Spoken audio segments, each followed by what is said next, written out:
Hello friends, మా ఛానల్కు స్వాగతం. సి సదానందన్ మాస్టర్ ఒక ఉపాధ్యాయుడి నుండి పార్లమెంటుకు ఒక అద్భుతమైన ప్రయాణం.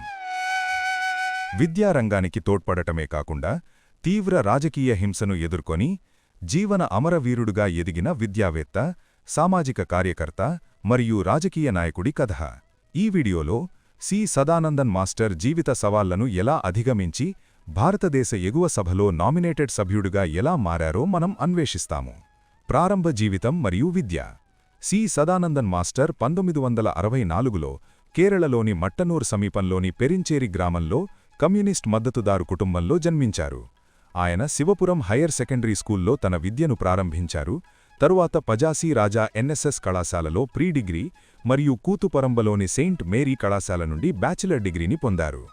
తరువాత ఆయన గౌహతి విశ్వవిద్యాలయం నుండి బీకాం మరియు కాలికట్ విశ్వవిద్యాలయం నుండి బీఎడ్ పొందారు.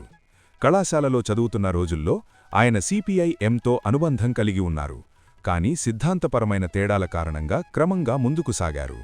ఉపాధ్యాయ జీవితం మరియు ప్రారంభ సామాజిక సహకారం. 1994లో సదానందన్ మాస్టర్ రాష్ట్రీయ స్వయం సేవక్ సంఘ్ విద్యార్థి విభాగమైన ఏబీవీపీలో చేరడం ద్వారా తన మొదటి రాజకీయ విద్య అడుగువేశారు. ఆయన కన్నూర్లోని కుళికల్ ప్రాథమిక పాఠశాలలో ప్రాథమిక పాఠశాల ఉపాధ్యాయుడిగా పనిచేశారు. అక్కడ ఆయన పాఠ్యపుస్తకాల జ్ఞానాన్ని మాత్రమే కాకుండా వ్యక్తిత్వ నిర్మాణాన్ని కూడా నొక్కి చెప్పారు. సంవత్సరాలుగా ఆయన తరగతి గదిలో విద్యార్థులను ప్రేరేపించారు మరియు సమాజంలో విద్య యొక్క ప్రాముఖ్యతను హైలైట్ చేశారు. 1994 హింస జీవితాన్ని మార్చే క్షణం. జనవరి 25, 1994 సాయంత్రం సిపిఐఎం కార్యకర్తలు మట్టనూర్లో ఉరువాచల్ బస్టాప్లో ఆయనపై హింసాత్మకంగా దాడి చేశారు మరియు మోకాళ్ల క్రింద అతని 2 కాళ్లను నరికివేశారు. శస్త్రచికిత్స ద్వారా సరిచేయలేని గాయాలు ఉన్నప్పటికీ కొన్ని నెలల తర్వాత ఆయన కృత్రిమ కాళ్లతో ఆసుపత్రికి తిరిగి వచ్చారు. ఈ సంఘటన ఆయన ధైర్యానికి మరియు అచంచల విశ్వాసానికి నిదర్శనంగా మారింది. ఆయనకు జీవన అమరవీరుడు అనే బిరుదును సంపాదించిపెట్టింది. రాష్ట్రీయ స్వయం సేవక్ సంఘ్ నుండి బీజేపీకి వరికి తన విద్యా మరియు సామాజిక అర్హతలను కొనసాగిస్తూ సదానందన్ మాస్టర్ తన చిన్నతనంలో ఆర్ఎస్ఎస్ యొక్క మేధో అధిపతిగా పనిచేశారు. తరువాత ఆయన కేరళ బీజేపీ ఉపాధ్యక్షుడయ్యారు మరియు 2016 మరియు 2021లో కూతుపరంబ అసెంబ్లీ ఎన్నికల్లో పోటీ చేశారు. అయినప్పటికీ ఆయన గెలవలేకపోయారు. ఆయన నిరంతర పోరాటం మరియు పార్టీ పని రాష్ట్రపతి అనుమతితో జూలై 25లో రాజ్యసభకు నామినేట్ అయ్యేలా చేసింది. జాతీయ ఉపాధ్యాయ సంఘానికి సహకారం. సదానందన్ మాస్టర్ ప్రస్తుతం కేరళ జాతీయ ఉపాధ్యాయ సంఘం ఉపాధ్యక్షుడిగా మరియు దాని ప్రచురణ దేశీయ అధ్యాపక్ వార్త సంపాదకుడిగా ఉన్నారు. ఈ పాత్రలో ఆయన విద్యా విధానం, ఉపాధ్యాయుల హక్కులు మరియు గ్రామీణ మరియు గిరిజన పిల్లలకు స్పెషల్ పాఠ్యక్రమాలు వంటి అంశాలను లేవనెత్తారు. ఆయన నాయకత్వంలో జాతీయ ఉపాధ్యాయ సంఘం అనేక సెమినార్లు మరియు ర్యాలీలను నిర్వహించింది. ఇది రాష్ట్రంలో ఉపాధ్యాయ విద్యార్థి సంబంధాలను మెరుగుపరిచింది. రాజ్యసభ నామినేషన్ మరియు దాని ప్రభావం. జూలై 21, 2025న రాష్ట్రపతి ద్రౌపది ముర్ము రాజ్యసభకు నామినేట్ అయిన తర్వాత రాజకీయ హింస బాధితుల పునర్వ్యవసనం కోసం విద్యపై ప్రత్యేక చట్టాన్ని ప్రవేశపెట్టడం మరియు పార్లమెంటరీ అంతస్తులో తన గొంతును వినిపించడమే తన లక్ష్యమని సదానందన్ మాస్టర్ పేర్కొన్నారు. ఆయన తన సరళ జీవనశైలి మరియు బలమైన నైతిక విలువలకు దేశవ్యాప్తంగా ప్రసిద్ధి చెందారు. రాష్ట్రీయ స్వయం సేవక్ సంఘ్లో పాత్ర మరియు సహకారం. ప్రారంభ సమావేశం మరియు మేధో శిక్షణ. 1984లో అఖిల భారతీయ విద్యార్థి పరిషత్ ద్వారా రాష్ట్రీయ స్వయం సేవక్ సంఘ్లో చేరిన తర్వాత సదానందన్ మాస్టర్ ఆర్ఎస్ఎస్ యొక్క మేధో విభాగంలో పనిచేయడం ప్రారంభించారు. ఎర్నాకులం డివిజన్ యొక్క మేధో అధిపతిగా ఆయన చర్చలు మరియు సెమినార్లను నిర్వహించారు. విద్యార్థి యువన దళానికి జాతీయ సంస్కృతి మరియు సామాజిక న్యాయం యొక్క భావనలను పరిచయం చేశారు. 1990 దశకంలో ఆయన కన్నూర్ జిల్లా కోఆర్డినేటర్గా నియమితులయ్యారు. ఈ పదవిలో ఆయన రెగ్యులర్ బ్రాంచ్ కార్యక్రమాలను బలోపేతం చేశారు, సభ్యత్వ డ్రైవ్లలో పాల్గొన్నారు మరియు కొత్త వాలంటీర్లను చేర్చుకున్నారు. సమాజ సేవా కార్యక్రమాలు, చెట్లు పెంపకం, ఆరోగ్య క్యాంపులు, అక్షరాస్యతా తరగతులు నిర్వహించారు. ఈ కార్యక్రమాలు ఆర్ఎస్ఎస్ యొక్క అడుగు స్థాయిని మరియు ప్రజా మద్దతును పెంచాయి. భారతీయ విచార్ కేంద్రం మరియు ఎన్టీయు.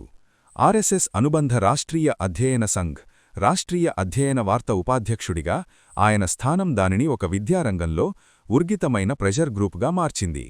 దేశీయ అధ్యయన వార్త ప్రచురణ సంపాదకుడిగా ఆయన వ్యాసాలను నియమించారు మరియు ఉపాధ్యాయ హక్కులు, గ్రామీణ విద్యా సంస్కరణ మరియు గిరిజన పిల్లల సాధికారతపై ప్రచారం చేశారు. అంతేకాకుండా ఆర్ఎస్ఎస్ కేంద్ర సంస్థ భారతీయ విచార్ కేంద్రంలో సభ్యుడిగా మారడం ద్వారా ఆయన రాష్ట్రంలో ఆలోచనలను రేకెత్తించే జర్నల్సు మరియు వర్క్షాపులను పర్యవేక్షించారు.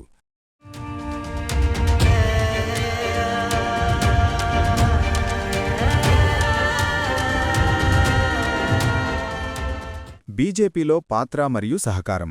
రాష్ట్ర కార్యవర్గానికి ఎదగడం. అతను కేరళ బీజేపీకి ఉపాధ్యక్షుడిగా నియమితుడయ్యాడు.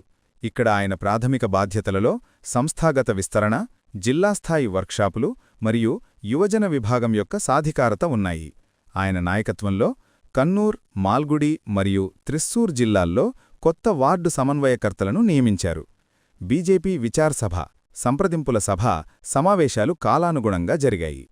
ప్రతికూల రాజకీయ పరిస్థితులప్పటికీ ప్రాంతీయ స్థాయిలో సోషల్ మీడియా మరియు డిజిటల్ అవగాహన కార్యక్రమాలకు అధికారం లభించింది. పార్టీ గ్రామీణ ఉనికిని బలోపేతం చేసింది. ఎన్నికల వ్యూహం మరియు పనితీరు. 2016 మరియు 2021 అసెంబ్లీ ఎన్నికలలో ఆయన కొట్టుపరంబు నుండి అభ్యర్థిగా ఉన్నారు. ప్రతి ఎన్నికల చక్రంలో ఆయన స్థానిక పాఠశాలలు, పంచాయతీ భవనాలు మరియు చిన్న సంస్థలపై కేంద్రీకృతమై రోడ్ షోలు మరియు ఓటరు అవగాహన ర్యాలీలను నిర్వహించారు. లింగమార్పిడి వ్యక్తులు, గిరిజనులు మరియు వెనుకబడిన తరగతుల కోసం ప్రత్యేక ఉచిత ఆరోగ్య మరియు ప్రవేశ సహాయ శిబిరాలు. శిక్షా సహయోగ్ ప్రచారం కింద స్కాలర్షిప్ పంపిణీతో సహా సామాజిక మరియు విద్యా పనులను కొనసాగించారు. విజయం సాధించడంలో విఫలమైనప్పటికీ పార్టీ ఓటర్ల దృక్పథాన్ని మార్చడంలో ఈ వ్యూహం కీలక పాత్ర పోషించింది. పార్లమెంటరీ మార్గం మరియు ఎంపీషిప్. జులై 2025లో రాజ్యసభకు నామినేటైన తర్వాత ఆయన పార్లమెంటరీ అంతస్తులో విద్యా సంస్కరణల ముసాయిదా బిల్లును ప్రవేశపెట్టారు. రాజకీయ హింస బాధితుల పునరావాసం కోసం శాశ్వత పార్లమెంటరీ కమిటీ ఏర్పాటును ప్రారంభించారు. ఉపాధ్యాయుల సేవా పరిస్థితులలో మెరుగుదలలు మరియు పాఠశాల మౌలిక సదుపాయాల కోసం ప్రత్యేక నిధుల కేటాయింపును ప్రతిపాదించారు. ఈ విషయాలను లేవనెత్తడం ద్వారా ఆయన బీజేపీ గుర్తింపును స్థాపించడమే కాకుండా విద్యా మరియు సామాజిక న్యాయం ఎజెండాను కూడా సమర్పించారు. ముందుకు సాగే మార్గం. సైద్ధాంతిక సంస్థలలో క్రియాశీలతను, ఎన్నికల రాజకీయాలను ఎలా వ్యూహాత్మకంగా కలపడామనేది ఆర్ఎస్ఎస్ మరియు బీజేపీలో ఆయన సంస్థాగత అనుభవం వివరిస్తోంది. సమీప భవిష్యత్తులో అతను పాఠశాల నుండి పార్లమెంటు వరకు కార్యక్రమాన్ని ప్రారంభించడానికి సిద్ధమవుతున్నాడు. ఇక్కడ జిల్లాస్థాయి విద్యార్థి ప్రతినిధులు పార్లమెంటరీ వ్యవస్థను అర్థం చేసుకుంటారు. బీజేపీ యొక్క జాతీయ విద్యానీతి సమీక్షా ప్యానెల్లో స్థానం సంపాదించిన తర్వాత అతను దేశవ్యాప్తంగా గ్రామం నుండి గ్రామానికి విద్యా సంభాషణ సమావేశాలను నిర్వహిస్తానని ప్రతిజ్ఞ చేశాడు. ఈ విధంగా ఆర్ఎస్ఎస్ నుండి బీజేపీ వరకు సదానందన్ మాస్టర్ తన సంస్థాగత స్థానాన్ని బలోపేతం చేసుకోవడమే కాకుండా విద్యా మరియు సామాజిక న్యాయాన్ని సరైన మార్గంలో ముందుకు తీసుకెళ్లడానికి విరమం లేకుండా కృషి చేశాడు. కొన్ని అరుదైన మరియు తక్కువ తెలిసిన వాస్తవాలు. సృజనాత్మక బహుళముఖత. తన కాలేజీ మరియు ప్రారంభ బోధనా జీవితంలో సి సదానందన్ మాస్టర్ హిందీ, మలయాళంలో 125కు పైగా ఛాయావద్ మరియు ఆధునిక స్వేచ్ఛా పద్యాలను రచించారు. అతను చాలా రాష్ట్రాలలో చర్చనీయాంశంగా కొనసాగుతున్న భూగర్భ పఠనంలో మసాయా అనే మారుపేరుతో అనానిమస్గా ప్రదర్శించారు. సాంస్కృతిక వేదికలపై ప్రదర్శన. 1991 చివర్లో కన్నూర్ జిల్లా ఆర్ట్స్ ఫోరంకు జరిగిన సోలో నాటక ప్రతిపోటీలో ఆయన ప్రథమ బహుమతిని గెలుచుకున్నారు.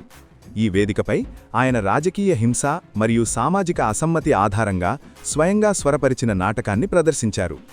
దీన్ని కేవలం 50 సీట్లు మాత్రమే ఉన్న లోకల్ ఆడిటోరియంలో ప్రదర్శించారు. ఇప్పటివరకు నాటకం యొక్క లైవ్ వీడియో లేదా ట్రాన్స్క్రిప్ట్ విడుదల కాలేదు. శాస్త్రీయ భాషలలో నైపుణ్యం. తన మాతృభాష మలయాళంతో పాటు సదానందన్ మాస్టర్ సంస్కృతం మరియు పర్షియన్ శ్లోకాలను విస్తృతంగా అధ్యయనం చేశారు. తన ప్రసంగాలలో, రచనలలో ఆయన తరచుగా రాజకీయ హింస బాధితుల కథలను వివరించడానికి ప్రాచీన సాహిత్యానికి అనుసంధానిస్తూ కాళిదాసు మేఘదూత్ మరియు ఫెర్దౌసీ షహనామా నుండి ఉద్ధరించారు. వ్యక్తిగత జీవితంలో ఒక ఏకాంత వైపు. 1994 దాడులు మరియు ఆయన పార్లమెంటరీ జీవితం ఉన్నప్పటికీ సదానందన్ మాస్టర్ సోషల్ మీడియాలో ఎప్పుడూ చురుకుగా లేదు. ఆయన కుటుంబం ప్రకారం అతను క్రమం తప్పకుండా 2 గంటల ధ్యానం మరియు మౌన ధ్యానం విపశ్యనాను అభ్యసిస్తాడు.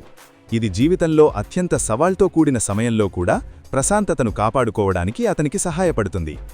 జాతీయ గుర్తింపు.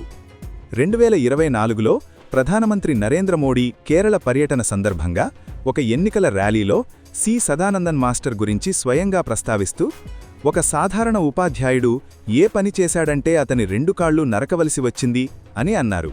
ఈ మద్దతు సదానందన్ మాస్టర్ ధైర్యం మరియు అతని కథ గురించి దేశవ్యాప్తంగా నూతన చర్చకు దారితీసింది.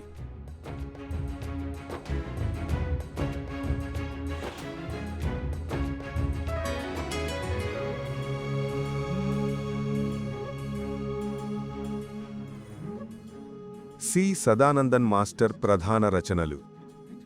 1. మసాయి కీ తఖ్తీ. పరిమిత సంఖ్యలో ప్రచురించబడిన స్వేచ్ఛా పద్య కవితల భూగర్భ బుక్లెట్. ప్రారంభ రచనలు వ్యక్తిగత పోరాటం మరియు సామాజిక న్యాయం యొక్క ఇతివృత్తాలను కలిగి ఉన్నాయి. 2. దేశీయ అధ్యాపక వార్తలు ఎంచుకబడిన రచనలు.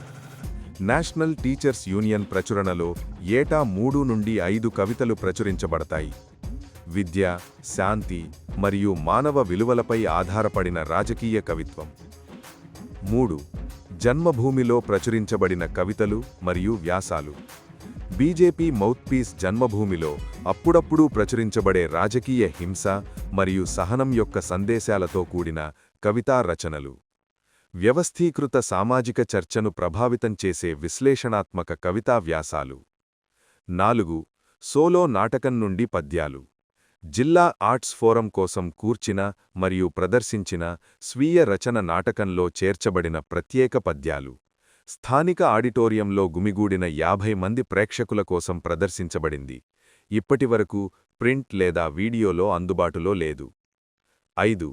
వ్యక్తిగత మానుస్క్రిప్ట్లు. కవి చరణ్ ఈవెంట్లలో పంచుకున్న చేతిరాత కవితా చిత్రప్రతులు. శుద్ధమైన క్రాఫ్ట్ మరియు భావోద్వేగ తీవ్రతతో కూడిన సాహిత్య పర్యటనలు. ఈ ప్రధాన రచనల ద్వారా సి సదానందన్ మాస్టర్ వ్యక్తిగత అనుభవం, రాజకీయ హింస యొక్క బాధ మరియు శాంతియుత సామాజిక మార్పు యొక్క శక్తివంతమైన సాహిత్య పట్రాన్ని అందించారు. ప్రేరణ మరియు ఆదర్శం. అచంచల ధైర్యం. 1994 విషాదం తర్వాత కూడా విద్య మరియు రాజకీయాల్లో చురుకుగా ఉండడం. విద్యకు అంకితభావం. గ్రామీణ పిల్లలకు నాణ్యమైన విద్యను అందించడం. హింసకు వ్యతిరేకంగా వాగు. రాజకీయ సంఘర్షణలలో శాంతి కోసం వేదికలపై మాట్లాడడం. సామాజిక సమరస్యం. మతం లేదా కుల సరిహద్దులకు వెలుపల సమాజాన్ని ఏకం చేసే దార్శికన. ముగింపు. సి సదానందన్ మాస్టర్ జీవితం పోరాటం, ధైర్యం మరియు సేవకు చిహ్నం. ఒక సాధారణ ఉపాధ్యాయుడి నుండి అతను ఈరోజు పార్లమెంట్ భవనానికి ఎదిగాడు. అక్కడ అతని లక్ష్యం కేవలం అధికారం కాదు, సమాజంలో సకారాత్మక మార్పు తీసుకురావడం. ఈ వీడియోలో అతని జీవితంలోని మలుపులను, అతని ఆదర్శాలను మరియు దేశం పట్ల అతని నిబద్ధతను మేము అన్వేషిస్తాము. ఇది బలమైన విశ్వాసం మరియు అచంచలమైన సంకల్పంతో ప్రతి అడ్డంకిని అధిగమించవచ్చు అని మనకు బోధిస్తుంది. ఫ్రెండ్స్, మీకు ఈ వీడియో నచ్చితే దయచేసి లైక్, షేర్ మరియు సబ్స్క్రైబ్ చేయండి. ఈ వీడియోను చివరి వరకు చూసినందుకు ధన్యవాదాలు. వందే మాతరం.